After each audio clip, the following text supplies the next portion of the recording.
નમસ્તે મિત્રો, સ્વાગત છે તમારું આપણી યુટ્યુબ ચેનલ ચાણક્ય ફોક્સમાં। મિત્રો, શું આપણે કોઈના મનને ચપટીમાં વાંચી શકીએ? સામેની વ્યક્તિ તમારા વિશે શું વિચારી રહી છે?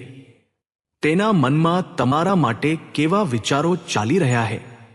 શું આપણે આ જાણી શકીએ? તો જવાબ છે હા, આ વાત બિલકુલ સાચી છે। આજે હું તમને જણાવવા જઈ રહ્યો છું કે તમે કેવી રીતે બહુ જ સરળતાથી કોઈના પણ મનની વાત જાણી શકો છો। પરંતુ આના માટે તમારે કેટલાક નિયમો અને કેટલીક બાબતોનું ખાસ ધ્યાન રાખવું પડશે। કોઈના મનની વાત વાંચવાની સ્વતંત્રતા અને ક્ષમતા દરેક વ્યક્તિમાં હોય છે। શરત માત્ર એટલી જ કે તમે તેને સાચી રીતે શીખો અને તેનો સતત અભ્યાસ કરો। આજે આપણે આ કળાને આચાર્ય ચાણક્યની નીતિઓ અને બુદ્ધિમત્તાના આધારે સમજીશું। આચાર્ય ચાણક્ય અને ચંદ્રગુપ્તનો પ્રસંગ। એકવાર આચાર્ય ચાણક્ય પોતાની કુટીરની બહાર બનેલા નાના બગીચામાં ગયા અને ત્યાંથી એક ગુલાબનું ફૂલ તોડી લાવ્યા। તેમણે ચંદ્રગુપ્તને કહ્યું, આ ફૂલને જો, શું આ સુંદર નથી? ચંદ્રગુપ્તે હા પાડી, પરંતુ તેનું મન ક્યાંક બીજે જ હતું। ચાણક્યએ ફરી પૂછ્યું, શું તને ગુલાબની સુગંધ ગમી? ચંદ્રગુપ્તે ઉતાવળમાં જવાબ આપ્યો, હા આચાર્ય, ખૂબ જ સરસ છે। ચાણક્યએ હળવાશથી હસતા કહ્યું, યુવાન, તે ફૂલને સૂંઘ્યું જ નથી, તો પછી સુગંધ કેવી રીતે ગમી? ચંદ્રગુપ્ત થોડો શરમાઈ ગયો અને મૂંઝવણમાં મુકાઈ ગયો। ચાણક્યએ આગળ કહ્યું, તારું મન અહીં નથી, તું મગધના સિંહાસન વિશે વિચારી રહ્યો છે। તું ધનાનંદને હરાવવા માંગે છે, પરંતુ તને ડર છે કે ક્યાંક તારી યોજના નિષ્ફળ ના થઈ જાય। ચંદ્રગુપ્તની આંખો આશ્ચર્યથી પહોળી થઈ ગઈ। તેણે વિચાર્યું, આ કેવી રીતે શક્ય છે? મેં તો કંઈ કહ્યું પણ નથી। ચાણક્યએ ચંદ્રગુપ્તને બેસવાનો ઈશારો કર્યો અને બોલ્યા, મનને વાંચવું એ કોઈ જાદુ નથી ચંદ્રગુપ્ત, આ એક કળા છે જે સતત અભ્યાસ અને મનની શાંતિથી આવે છે। મેં તારી આંખોમાં એ આગ જોઈ જે એક યોદ્ધાની હોય છે। તારા ચહેરાની રેખાઓ મને કહી રહી હતી કે તું કોઈ મોટા લક્ષ્ય માટે બેચેન છે। તારી આંગળીઓ વારંવાર એકબીજા સાથે અથડાઈ રહી હતી, જે તારો ડર અને સંકોચ દર્શાવે છે। અને જ્યારે મેં તને ફૂલ વિશે પૂછ્યું ત્યારે તે ઉતાવળમાં જવાબ આપ્યો કારણ કે તારું મન બીજે ક્યાંક ભટકી રહ્યું હતું। ચંદ્રગુપ્તે પૂછ્યું, આચાર્ય, આપને આ બધું કેવી રીતે ખબર પડી? શું આ કોઈ તંત્રમંત્ર છે? ચાણક્ય હસ્યા અને બોલ્યા, ના, આ કોઈ તંત્રમંત્ર નથી, પરંતુ મનની શાંતિ અને બીજાના હાવભાવને સમજવાની કળા છે। મેં મારા મનને એટલું શાંત કરી લીધું છે કે હું બીજાના મનની હલચલને સરળતાથી સાંભળી શકું છું। ચાણક્યએ ચંદ્રગુપ્તને પોતાની સાથે એક પ્રયોગ કરવા કહ્યું। તેમણે તેને એક શાંત ખૂણામાં બેસવા કહ્યું અને બોલ્યા, દિવસમાં 2 કલાક તું બિલકુલ શાંત રહે, ના કંઈ બોલ, ના કંઈ વિચાર, બસ તારા શ્વાસ પર ધ્યાન આપ। જ્યારે તારું મન શાંત થશે ત્યારે તું બીજાના મનને આપોઆપ વાંચી શકીશ। ચંદ્રગુપ્તે કેટલાય મહિનાઓ સુધી આનો અભ્યાસ કર્યો। ધીમે ધીમે તે લોકોના હાવભાવ, તેમની આંખોની ચમક અને તેમના શબ્દો પાછળ છુપાયેલા સાચા ઈરાદાઓને સમજવા લાગ્યો। ત્યારે ચાણક્યએ કહ્યું, હવે હું તને પહેલા એક વાર્તા સંભળાવું છું, તું આ વાર્તાને ધ્યાનથી સાંભળ। ત્યારબાદ વાર્તા પૂરી થતાં જ હું તને મનની વાત વાંચવાની 7 રીતો જણાવીશ। અંધ ભાઈ રમેશ અને સિપાહીની વાર્તા। ઘણા વર્ષો પહેલા હિમાચલની લીલીછમ ખીણોમાં સરયુ નદીના કિનારે એક નાનકડું ગામ હતું। ત્યાં 2 ભાઈ બહેન રહેતા હતા। મોટો ભાઈ રમેશ જે જોઈ શકતો નહોતો અને નાની બહેન અનિતા જે ગામમાં એક નાનો બગીચો સંભાળતી હતી। અનિતાનો બગીચો ખૂબ જ સુંદર હતો, પરંતુ જંગલી પ્રાણીઓ અવારનવાર તેની પાક ઉજાડી નાખતા હતા। અનિતા આનાથી ખૂબ પરેશાન રહેતી હતી। એક દિવસ તેણે વિચાર્યું કે કેમ ન પોતાના અંધ ભાઈ રમેશની મદદ લેવામાં આવે, જે પોતાની તીવ્ર સાંભળવાની ક્ષમતાથી પ્રાણીઓની હાજરીને પારખી શકતો હતો। અનિતાએ બગીચાની વચ્ચે એક નાનો માંચડો બનાવ્યો અને રમેશને ત્યાં બેસાડ્યો। તેણે કહ્યું, ભાઈ, જો તને કોઈ પ્રાણીનો અવાજ સંભળાય તો તારી લાકડીથી માંચડા પર જોરથી ઠોકજે। આનાથી પ્રાણીઓ ડરીને ભાગી જશે. રમેશે પોતાની બહેનની વાત માની લીધી અને રોજ ત્યાં બેસીને બગીચાની રખેવાળી કરવા લાગ્યો. જ્યારે પણ તેને કોઈ પગરવ સંભળાતો તે લાકડી પહાડતો અને પ્રાણીઓ ભાગી જતા. આ રીતે બગીચો સુરક્ષિત રહેવા લાગ્યો. એક દિવસ એક શાહી સિપાહી જે એક જંગલી ભૂંડનો પીછો કરી રહ્યો હતો તે બગીચા પાસે પહોંચ્યો. તેણે રમેશને જોયો અને પૂછ્યું, શું તે અહીં કોઈ ભૂંડને જતું જોયું હે? રમેશે જવાબ આપ્યો, હું અંધ છું, હું કેવી રીતે જોઈ શકું? પણ હું એટલું ચોક્કસ કહી શકું કે જે પ્રાણી અહીંથી પસાર થયું હે તે તારા પીછો કરવા લાયક નથી. તું તારો સમય બગાડી રહ્યો હે. સિપાહી આશ્ચર્યચકિત થઈ ગયો અને બોલ્યો, તમે અંધ છો છતાં આટલી ખાતરીપૂર્વક કેવી રીતે કહી શકો કે તે ભૂંડનો પીછો કરવા લાયક નથી? રમેશે શાંતિથી સમજાવ્યું, મેં તે પ્રાણીના પગલાંનો અવાજ સાંભળ્યો. તેની ચાલ ભારે અને ધીમી હતી, જેમ કે કોઈ ગર્ભવતી માદા પ્રાણી હોય. એક સૈનિકે આવી માદાનો શિકાર ન કરવો જોઈએ. સિપાહી વધુ હેરાન થઈ ગયો. તેણે તેના સાથીદારોને તે પ્રાણીને શોધવા મોકલ્યા અને જ્યારે તેઓ પાછા ફર્યા ત્યારે તેમણે જણાવ્યું કે રમેશની વાત સાચી હતી. તે એક ગર્ભવતી માદા ભૂંડ જ હતી. સિપાહીએ રમેશને પૂછ્યું, તમે આ બધું કેવી રીતે જાણ્યું? રમેશે કહ્યું, હું જોઈ નથી શકતો, પણ હું પગરવ અને હલચલને બરાબર સમજું છું. સિપાહી રમેશની બુદ્ધિથી એટલો પ્રભાવિત થયો કે તેણે બીજો એક અંગત પ્રશ્ન પૂછ્યો, તમે આટલા સમજદાર છો તો શું તમે જણાવી શકો કે મારી પત્ની મારા પ્રત્યે વફાદાર છે કે નહીં? રમેશે જવાબ આપ્યો, આવો સવાલ તારા મનમાં કેમ જાગ્યો? પણ ઠીક હે, હું જવાબ આપીશ. આના માટે મારે તારી પત્નીને એકાંતમાં મળવું પડશે. સિપાહી પહેલા તો ગુસ્સે થયો પણ પછી માની ગયો અને પોતાની પત્ની રાણી સાવિત્રીને રમેશ સાથે એક રૂમમાં મોકલી દીધી. રૂમમાં રમેશે સાવિત્રીને કહ્યું, મારે તને સ્પર્શ કરવો પડશે. આ સાંભળતા જ સાવિત્રી ગુસ્સે ભરાઈ ગઈ અને રમેશને મારવા લાગી. રમેશે માંડ માંડ પોતાનો જીવ બચાવ્યો અને સિપાહી પાસે પાછો આવ્યો. તેણે કહ્યું, તારી પત્ની વફાદાર નથી. સિપાહીએ ગુસ્સામાં તલવાર કાઢી સાવિત્રી પાસે જઈને પૂછ્યું, સાચું જણાવ, શું તું વફાદાર છે? સાવિત્રીએ ડરીને સ્વીકાર્યું, હું વફાદાર નથી. સિપાહીએ આશ્ચર્ય સાથે રમેશને પૂછ્યું, તમને આ કેવી રીતે ખબર પડી? રમેશે સમજાવ્યું, મેં જ્યારે કહ્યું કે હું તેને સ્પર્શ કરવા માંગુ છું ત્યારે તે એટલી ગુસ્સે થઈ ગઈ કે મને મારવા લાગી.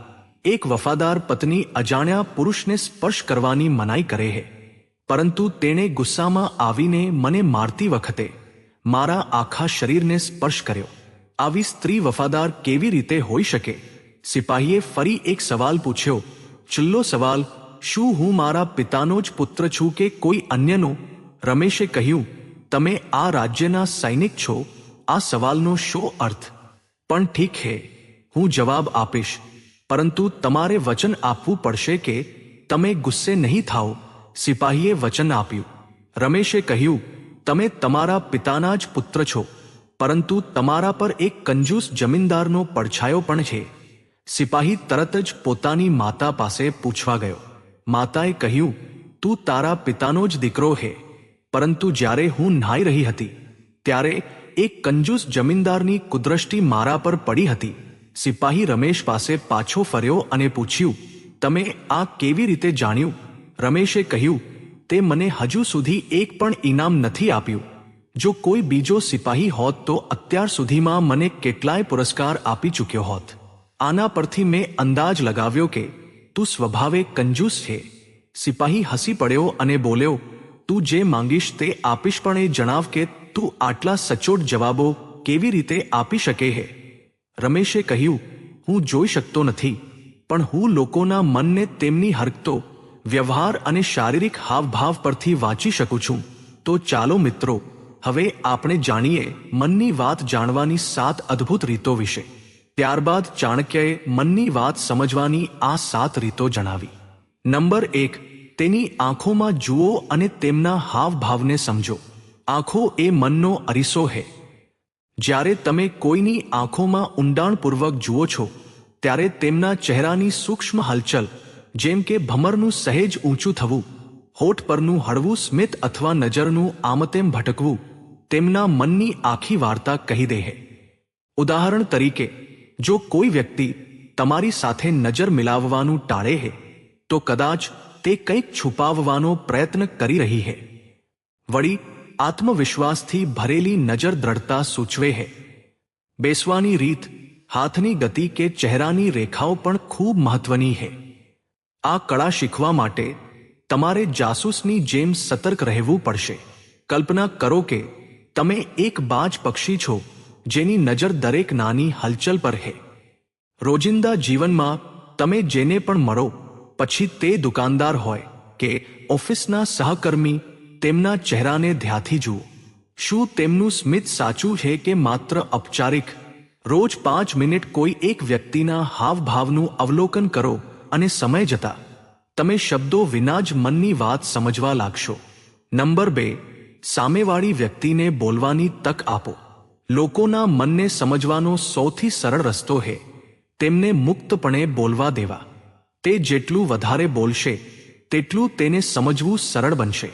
જ્યારે કોઈ વ્યક્તિ પોતાની વાત કહે છે, ત્યારે તેના શબ્દો, તેનો લહેજો અને બોલવાની શૈલી તેના મનના રહસ્યો ખોલે છે. ઘણીવાર લોકો જે કહે છે તેના કરતાં તેમના શબ્દો વચ્ચેનો વિરામ, અવાજનો ઉતાર-ચઢાવ અથવા વારંવાર બોલાતા શબ્દો તેમના મનની સ્થિતિ દર્શાવે છે. આ માટે તમારે એક ધીરજવાન સાંભળનાર બનવું પડશે. વાતચીતમાં ઉતાવળ ન કરો. સામેવાળી વ્યક્તિને તેની વાત પૂરી કરવા દો. આગલી વખતે જ્યારે તમે કોઈની સાથે વાત કરો, ત્યારે ઓછામાં ઓછી 5 મિનિટ સુધી તેમને અટકાવ્યા વગર સાંભળો. નંબર 3, પોતાના મનને શાંત કરો. મન વાંચવાની સૌથી મોટી શરત એ કે તમારું પોતાનું મન શાંત હોવું જોઈએ. જો તમારું મન પોતાના જ વિચારો, ચિંતાઓ કે કલ્પનાઓથી ભરેલું હશે, તો તમે બીજાના મનની હલચલ ક્યારે નહીં સાંભળી શકો. શાંત મન જ બીજાની લાગણીઓને ઊંડાણથી સમજી શકે છે. શાંતિ એટલે ભૂતકાળ કે ભવિષ્યની ચિંતા છોડીને વર્તમાનમાં જીવવું, જેથી મન એક શાંત સરોવર જેવું સ્થિર બને. આ શાંતિ મેળવવા માટે ધ્યાન સૌથી ઉત્તમ ઉપાય છે. રોજ 10 થી 15 મિનિટ એક શાંત ખૂણામાં બેસો અને માત્ર તમારા શ્વાસ પર ધ્યાન કેન્દ્રિત કરો. દિવસમાં થોડો સમય મૌન પાળો. આ અભ્યાસ તમારી આંતરિક શક્તિને વધારશે. નંબર 4, શારીરિક ભાષાનું વિશ્લેષણ કરો. શારીરિક ભાષા એ મનનો ખુલ્લો પત્ર છે. વ્યક્તિની બેસવાની રીત, હાથની હલચલ અને શરીરની મુદ્રા તેના મનની સ્થિતિ દર્શાવે છે. ઉદાહરણ તરીકે, જો કોઈ વ્યક્તિ વાત કરતી વખતે પોતાના બંને હાથ વાળીને બેસે છે, તો તે રક્ષણાત્મક મૂડમાં હોઈ શકે છે અથવા તમારી વાતોથી અસંમત હોઈ શકે છે. જો તે ટટ્ટાર અને ખુલ્લી મુદ્રામાં બેસે છે, તો તે આત્મવિશ્વાસથી ભરેલો છે. કોઈ સામાજિક પ્રસંગ કે સભામાં લોકોની આવી શારીરિક ભાષાને ધ્યાનથી નોંધીને તમે તેમના મનના અજ્ઞાત સંકેતો ઉકેલતા શીખી શકો છો. નંબર 5, ઉર્જા અને લાગણીઓને અનુભવો. દરેક વ્યક્તિ પોતાની આસપાસ એક ઉર્જા ક્ષેત્ર બનાવે છે, જે તેમની સાચી લાગણીઓ દર્શાવે છે. એક શાંત મન આ ઉર્જા અથવા વાઇબ્સને સરળતાથી અનુભવી શકે છે. આ ઉર્જા જ તમને કહી દે છે કે સામેની વ્યક્તિ ખુશ છે, તણાવમાં છે કે ઉદાસ છે.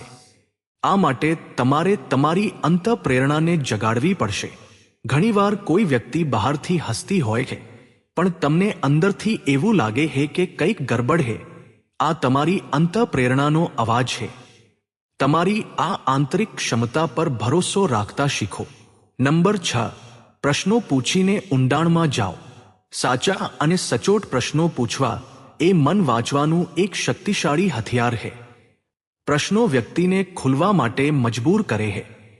પૂછતી વખતે હંમેશા ખુલ્લા અને બિનનિર્ણાયક પ્રશ્નો પસંદ કરો, જેમ કે તમે આ બાબતે શું વિચારો છો અથવા તમને આ કેવું લાગ્યું. તેમના જવાબો પાછળ છુપાયેલા સંકેતો પર ધ્યાન આપો. જો કોઈ વ્યક્તિ સીધો જવાબ આપવાનું ટાળે છે અથવા વિષય બદલે છે, તો તેનો અર્થ એ કે તે કંઈક છુપાવી રહી છે અથવા તે બાબતે અસહજ છે. પ્રશ્નો પૂછીને તમે વાતના મૂળ સુધી પહોંચી શકો છો. નંબર 7, નિરંતર અભ્યાસ અને ધૈર્ય રાખો. મન વાંચવાની આ કળા કોઈ એક દિવસમાં નથી આવતી. આ સતત અભ્યાસ, પરિશ્રમ અને ધીરજનું પરિણામ છે. આ કળા શીખવા માટે તમારે રોજ નાના નાના પગલાં ભરવા પડશે. દરરોજ લોકોના હાવભાવ, તેમની ઊર્જા અને તેમની વાતો પર બારીકાઈથી ધ્યાન આપો. તમારી પ્રગતિને નોંધો. શરૂઆતમાં કદાચ તમારા અંદાજ ખોટા પણ પડે, પરંતુ દરેક ભૂલમાંથી શીખીને તમે આ કળામાં માહિર બની શકો છો. તો મિત્રો, અમારા દ્વારા આપવામાં આવેલી આ માહિતી તમને થોડી પણ પસંદ આવી હોય તો આ વિડીયોને એક લાઈક કરી આપણી ચાણક્ય ફોકસ ચેનલને સબસ્ક્રાઇબ કરી બેલ આઇકોન પ્રેસ કરી દેજો, જેથી આવા જ વિડીયો સૌથી પહેલા તમને મળે. તેમજ આ વિડીયોને તમારા મિત્રો સાથે શેર જરૂર કરી દેજો, જેથી આ માહિતી તેમને પણ ઉપયોગી થઈ શકે. તેમજ કોમેન્ટ બોક્સમાં ચાણક્ય નીતિ જરૂર લખી દેજો. તો મિત્રો, આજ માટે બસ આટલું જ. ફરી મળીશું એક આવા જ નવા વિડીયોમાં. ત્યાં સુધી બધા હસતા રહો, ખુશ રહો અને પોતાનું ધ્યાન રાખો. વિડીયોમાં અંત સુધી બની રહેવા માટે ધન્યવાદ. તમારો દિવસ શુભ રહે.